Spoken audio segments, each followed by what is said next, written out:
축산, 검협전.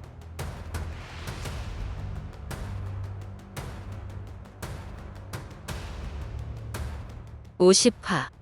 요사한 교수 등.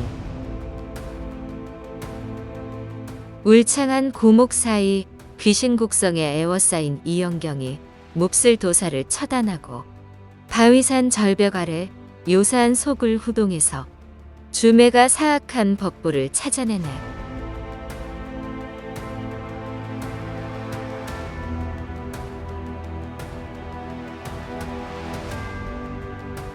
이영경은 갑작스레 짙은 먹구름과 안개에 휩싸여 천지를 분간하기 힘들었다. 사방에서 음산한 곡성이 들려와 싸늘한 한기가 뼛속까지 파고들었다. 곧이어 회오리바람과 함께 나타난 알몸의 여자 귀신들이 안개 속에서 흰 천을 살랑살랑 흔들며 서서히 이영경을 에워쌌다. 성성이는 괴성을 지르고는 바로 기절했고 이영경도 심장이 쿵쾅거리고 눈앞이 아찔해지면서 사지에 힘이 풀렸다.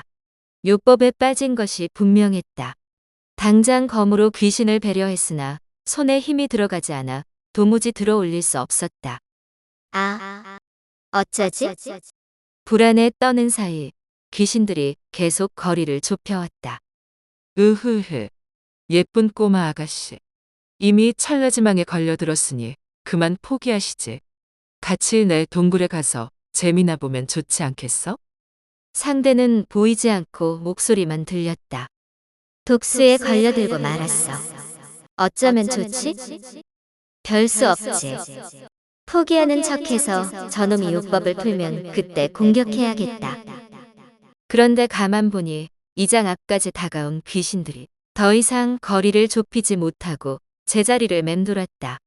한참 떨어진 곳에서 영패를 두드리며 주문을 외우는 소리가 계속 이어졌다. 귀신들은 영패가 울릴 때마다 이영경에게 다가섰지만 이장 이내에 발을 들이는 순간 흠칫하며 몸을 부르르 떨며 물러섰다. 귀신들이 말을 듣지 않자 화가 난 교수 등이 부서져라 영패를 두들기고 주문을 외웠지만 소용이 없었다. 잔뜩 겁을 먹었던 이영경이 보기에도 귀신들 움직임이 이상했는데 불현듯 자연검이 눈에 들어왔다. 귀신들이 이장 이내에 발을 들일 때마다 자연검이 보검다운 강한 자줏빛을 뿜어내 접근을 막았던 것이다. 그제야 한시름 덜고 다시 용기를 냈지만 여전히 손발에 힘이 들어가지 않아 아무것도 할 수가 없었다. 자연검만 휘두를 수 있다면 벌써 빠져나갔을 텐데. 교수 등의 구천도록 음마대법은 매우 악랄하고 무서운 요법이다. 보통 사람은 물론 웬만한 검선도 의식을 잃고 속수무책으로 당하곤 하였다. 그러나 이영경은 지난 며칠 여러 괴물을 상대하며 온갖 영약과 선과로 기력을 보충한 데다 장미조사의 자연검이 든든히 지켜주기까지 하니 가두기는 했어도 털끝 하나 건드릴 수 없었다. 본래 산채로 잡아다 체포할 작정이었으나 필살기 요법이 통하지 않자 화가 치밀어 이영경의 생사 따위는 안중에 없었다. 머리카락을 풀어헤치고 중지를 깨물어 피를 낸 후 길게 휘파람을 울리고 후 불자 꿈틀거리는 불뱀 수십 마리가 날아갔다. 옴짝달싹 못하던 이영경은 벼랑간 귀신들이 뒤로 물러서는가 싶더니 짙은 안개 사이로 혀를 날름거리며 날아오는 불뱀 수십 마리를 발견했다. 과연 자연검이 이번에도 막아줄까? 왠지 확신이 들지 않아 불안했다.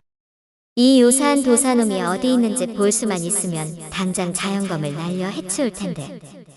이때 자연검이 바리르 떨리기 시작하더니 소나귀를 빠져나가려 하였다. 이제 곧 불뱀이 덮친다고 생각하니 저도 모르게 쌍욕이 튀어나왔다. 사악한 도사놈. 빌어먹을 도사놈. 내 눈에 보이면 절대 가만두지 않을 거야. 이 자연검으로 내 놈 사지를 갈기갈기 찢어버릴 테다. 이 말이 끝나기가 무섭게 자연검이 강하게 튀어나갔다. 사지가 축 늘어진 이영경은 쏜살같이 뻗어나가 안개 너머로 사라지는 자줏빛 검광을 그저 지켜볼 수밖에 없었다. 그런데 잠시 후 참혹한 비명이 들려왔다. 으아. 이때 불뱀 무리는 이미 코앞까지 다가왔다. 손발을 움직이지 못해 도망갈 수 없으니 뜨거운 열기가 고스란히 느껴졌다. 휘잉. 불뱀이 덮치기 직전 자연검이 돌아왔다. 살았구나 생각하는 순간 천지를 뒤흔드는 천둥 소리가 귓전을 때리고 눈앞이 빙빙 돌면서 그대로 기절했다. 얼마나 지났을까? 정신을 차려보니 먹구름과 안개가 사라지고 서산에 걸린 석양이 청명한 하늘을 붉게 물들이고 있었다. 먼저 깨어난 성성이가 제 옆에 앉아있고 손발이 다시 잘 움직였다. 문득 고개를 돌리다가 붉은 치마에 하늘거리는 겉옷을 걸친 여도사를 보고 흠칫 놀라 허리춤을 더듬었다. 자연검이 그대로인 것을 확인하고서야 안도하며 천천히 상대를 살폈다.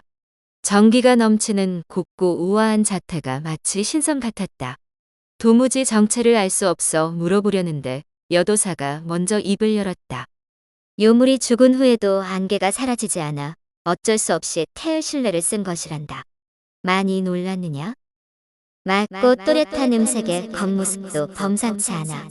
틀림없이 대단한 사람일 거야. 그런데 요물이 죽었다고? 조금 전에 자연검이 날아가자마자 비명이 들렸는데 그렇다면 자연검이 그 사악한 도사놈을 죽였다는 말인가?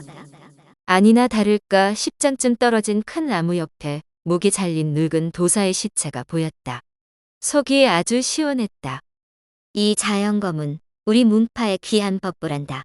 지나는 길에 자줏빛 검광을 보고 한 발 늦어 사파에게 빼앗긴 줄 알았는데 내 손에 있는 것을 보니 제대로 새 주인을 만난 것 같구나. 이 검을 얻은 곳이 망창산 조신전이 맞느냐? 여도사가 우리 문파의 법부라고 하자 이영경이 불안한 마음에 검자루를 더 세게 움켜쥐었다. 다 쓰러져가는 망창산 절에서 찾았어요. 정말 그쪽 문파의 귀한 법부라면 어째서 그런 곳에 버려두었죠? 그 말을 어떻게 믿죠?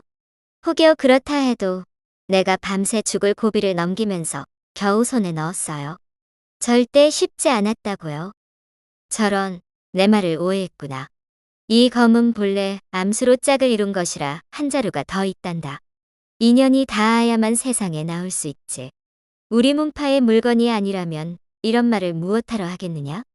그 옛날 장미조사가 이 검을 연성하였으나 살기가 너무 강한 탓에 선계에 오르기 전에 인적이 닿지 않는 망창산에 묻고 부적으로 봉인했단다.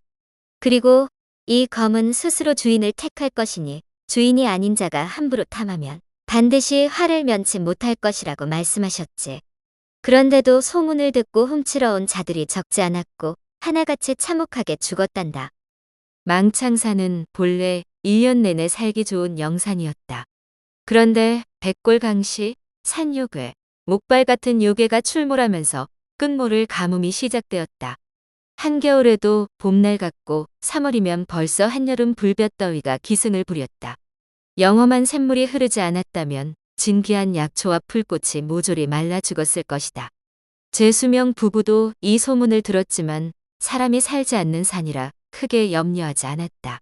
그런데 점점 내공이 쌓인 백골강시가 산을 내려가 흉악한 저승사자처럼 사람을 해치는 일이 잦아졌다.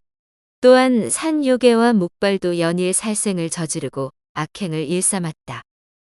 어느 날 제수명이 점괘를 따져보다가 자연검 주인이 나타날 때가 되었음을 알았다. 한데 자연검과 연이 닿은 자가 검수를 익히기는커녕 아직 입문도 못한 상태였다. 자연검은 장미조사의 유언대로 선택받은 자에게 돌아가겠지만 만약 그 자가 사파에 들어간다면 결국 악행에 앞장서는 꼴이 되지 않겠는가? 그래서 순난이니 요괴를 처리하고 자연검 주인이 누구인지 확인할 겸 망창산에 날아온 것이었다. 마침 비가 그치자마자 도착해서 목발이 죽은 것을 알았단다. 더 둘러보다 산욕의 시체와 백골강시 잔해를 발견했는데 모두 예리한 비검에 당했더구나. 자연검의 새 주인이 검수를 못한다고 들은 터라 다른 문파 검선이 가져간 줄 알고 계속 흔적을 뒤쫓았지. 조금 전 자줏빛 검광이 번쩍하길래 급히 내려왔는데 내가 요법에 갇혀있길래 태을신뢰로 안개를 몰아낸 것이란다. 직접 보니 과연 자질이 뛰어난 아이로구나. 자연검이 훌륭한 주인을 만나 정말 다행이다. 한데 어린 소녀의 몸으로 괴물이 득실거리는 이곳에서 어떻게 자연검을 얻었느냐? 혹여 누가 일러주었느냐? 자연검을 어떻게 찾았는지, 쓰는 방법은 어찌 알았는지 자세히 말해다오.